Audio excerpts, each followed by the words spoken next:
Olá, este vídeo eu extraí de uma palestra online que realizei para o público pagante de advogados interessados em aprender sobre os anúncios no Google Ads. Nele, eu falo sobre as principais regras do Código de Ética da OAB e provimentos sobre a publicidade na advocacia. Por isso, assista esse vídeo para aprender um pouco mais sobre as regras que autorizam os anúncios pagos na internet para os escritórios de advocacia. Bom, então, nessa primeira parte, nós vamos falar sobre as principais regras que estão no Código de Ética e Disciplina da OAB e também no provimento número 94 de 2000 da OAB. São nesses dois locais em que nós encontramos as regras de publicidade na advocacia, né? Então, aqui nós vamos encontrar tudo o que pode fazer, o que não pode, o que é obrigatório, e vamos começar, então, sobre os 4 pilares da publicidade na advocacia. Eu chamo dessa forma porque são 4 pilares que fundamentam tudo o que você vai fazer de publicidade, mesmo se for offline ou online, você tem que se basear nesses 4 pilares que são fundamentais. Eles estão no artigo 28 e 31 do Código de Ética da OAB, mas eles estão lá de forma objetiva, mas eles representam absolutamente tudo o que você faz relacionado à publicidade na advocacia. Os 4 pilares são a descrição, a moderação, a sobriedade e o caráter informativo. Então, tudo que você fizer relacionado à publicidade na advocacia, seja um anúncio ou um site, uma rede social, um conteúdo, um vídeo, tudo você tem que basear nesses 4 pilares. Tudo que você fizer tem que ser de forma moderada, sóbria, com descrição e sempre com caráter informativo. Se você respeitar esses 4 pilares, você já acertou muito. Você já pode ficar tranquilo que está respeitando o código de ética da OAB. Depois é só observar mesmo as regrinhas objetivas, né? Porque como podemos ver, esses 4 pilares são bem amplos, né? Eles são de conceito subjetivo. Então, cabe várias interpretações em cada uma dos significados desses pilares. Ótimo, então nós já sabemos quais são os 4 pilares que nós sempre temos que respeitar em tudo que fizermos relacionado à publicidade na advocacia. Mas vamos responder. Pode fazer anúncio na internet? O advogado pode fazer anúncio na internet? Será que tem disposição falando disso? Tem sim. Lá nos artigos 1º, 2º, 3º, a linha C e 5º, a linha A do provimento 94 de 2000 da OAB. Nesses dispositivos, nós encontramos o seguinte, ó, no artigo 1º, ele diz o seguinte: é permitida a publicidade informativa do advogado e da sociedade de advogados. No artigo 2º, ele continua: entende-se por publicidade informativa? Aí, em todas as alíneas, ele diz o que é que se entende por publicidade informativa. Nós não vamos listar aqui, porque são várias coisas, mas depois a gente vai ver um pouquinho delas ali nas próximas etapas. No artigo 5º, ele traz: são admitidos como veículos de informação publicitária na advocacia, a linha a internet, fax, correio eletrônico, que é o e-mail, e outros meios de comunicação semelhantes.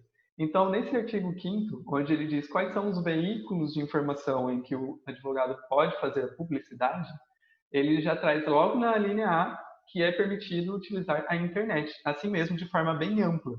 Claro que quando foi editado e foi criado esse artigo com esse inciso, não se tinha ideia ainda do quão amplo e quantas ferramentas a internet poderia oferecer. Por isso que atualmente há uma nova discussão sobre quais as ferramentas são úteis e que podem ser utilizadas pelos advogados para não ferir o código de ética. Já no artigo 3º, ele diz o seguinte: são meios lícitos de publicidade na advocacia. Aí lá na linha C diz: o anúncio do escritório em listas de telefone e análogas.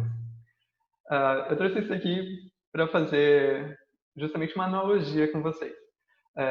A lista telefônica, eu duvido que alguém aqui utilize, porque eu não vejo uma lista telefônica desde o começo dos anos 2000. Eu nem sei se existe mais isso, né? Eu acho que não existe mais.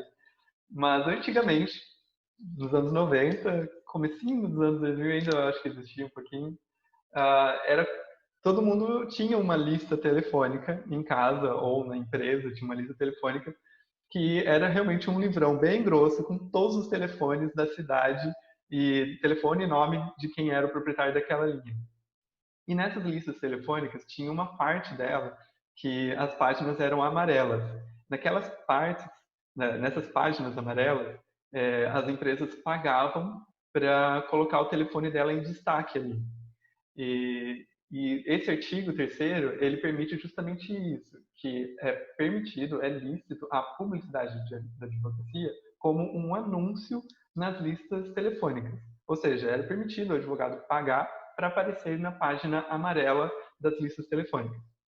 Mas por que isso é relevante hoje se as listas telefônicas não existem mais? Porque hoje o que substituiu a lista telefônica é o Google. Né? O Google, quando você quer achar o telefone de alguém, o endereço de alguém, você obviamente pega o seu celular e digita lá o nome. Tipo, telefone do cartório X. O Google vai te mostrar o telefone. Então ninguém mais usa a lista telefônica porque é muito fácil você pesquisar no Google. E ali, no final desse artigo, terceira linha C, ele diz listas telefônicas e análogas.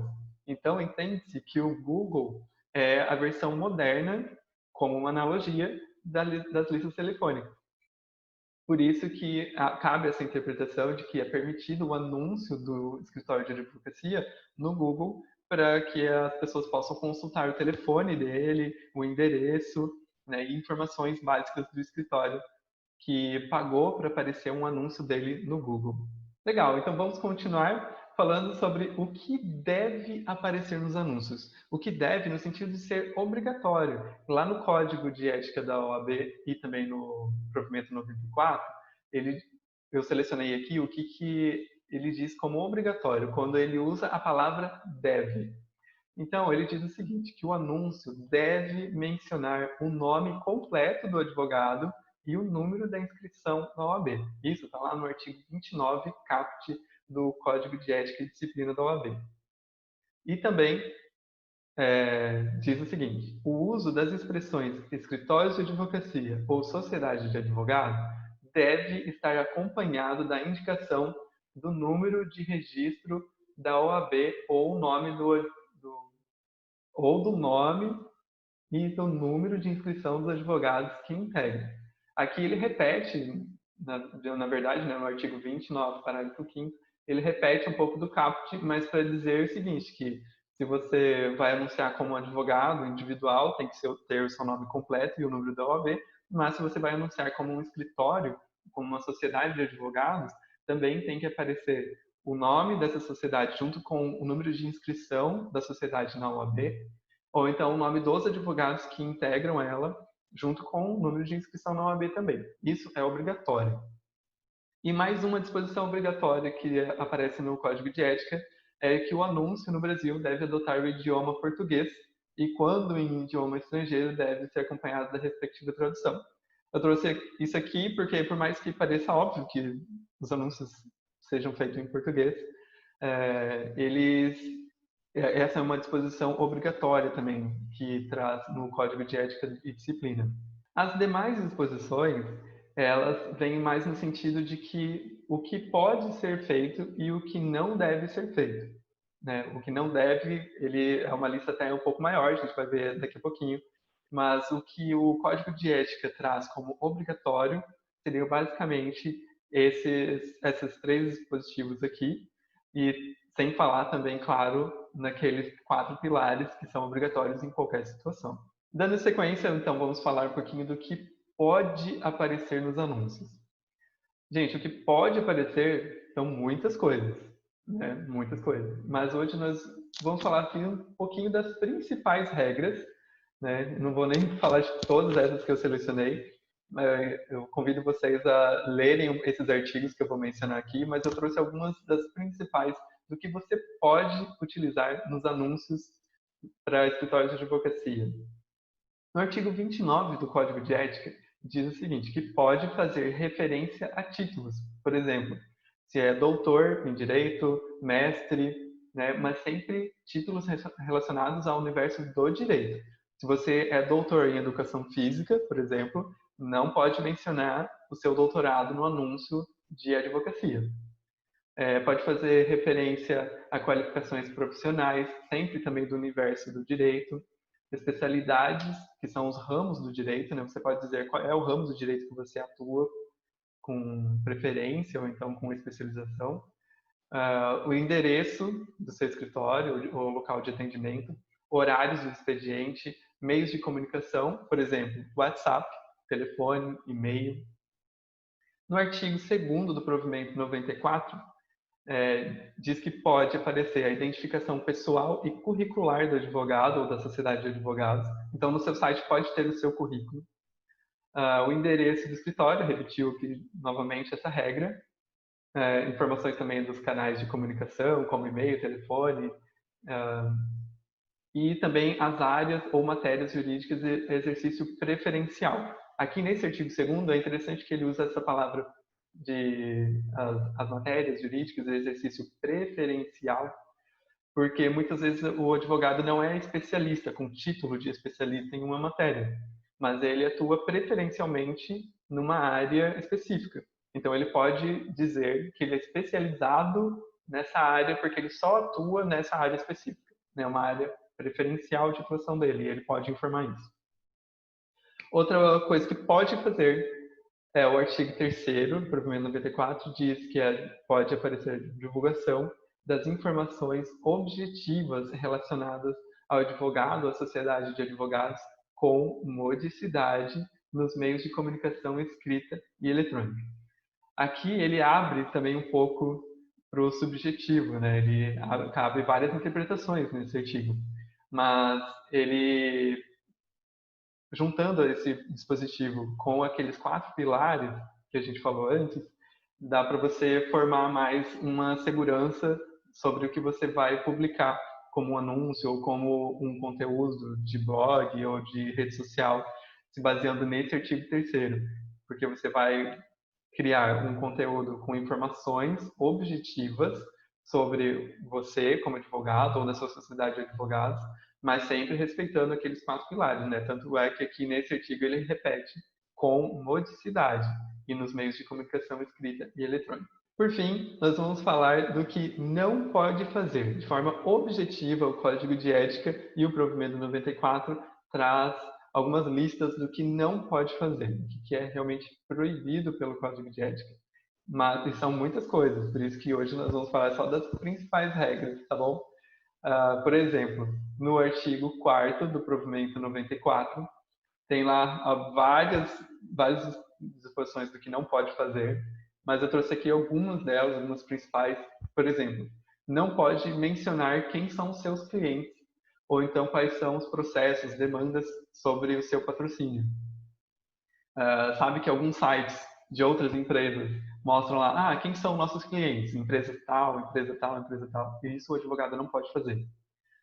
Também não pode fazer referência direta ou indireta a qualquer cargo ou função pública ou relação de emprego e patrocínio que tenha exercido. Por exemplo, o Moro, quando ele criar o site de advogado dele, não vai poder dizer lá no site que ele foi ministro da Justiça. Eu trago esse exemplo justamente para mostrar o porquê não pode aparecer os cargos públicos que você exerceu. Justamente porque isso pode trazer um peso para convencer alguém a te contratar só pelo cargo que você já exerceu antes, né? Então, você tem que conquistar o seu cliente pelo advogado que você é, e não pelos cargos que você exerceu antes. Por isso que o Moro e todo mundo que é advogado não pode colocar no anúncio ou no site os cargos públicos, os empregos que ele teve antes, que são capazes de convencer alguém a contratar apenas por isso.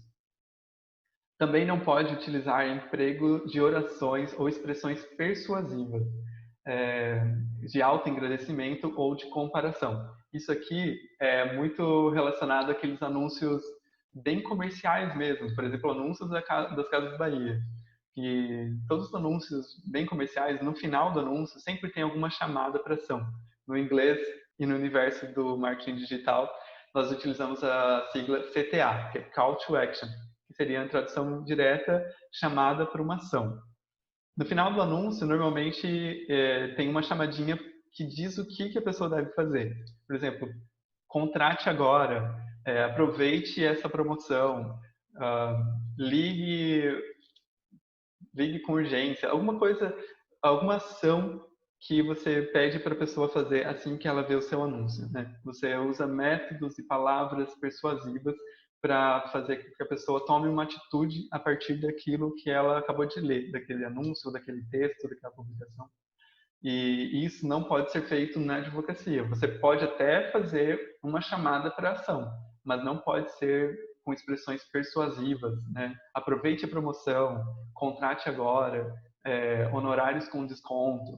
Então, muito cuidado ao utilizar palavras na parte do CTA, né, da chamada de ação. Você pode utilizar, por exemplo, entre em contato. Entre em contato para marcar uma consultoria jurídica ou para tirar dúvidas, né? Mas não pode utilizar expressões muito persuasivas. Enfim, tem várias outras regras.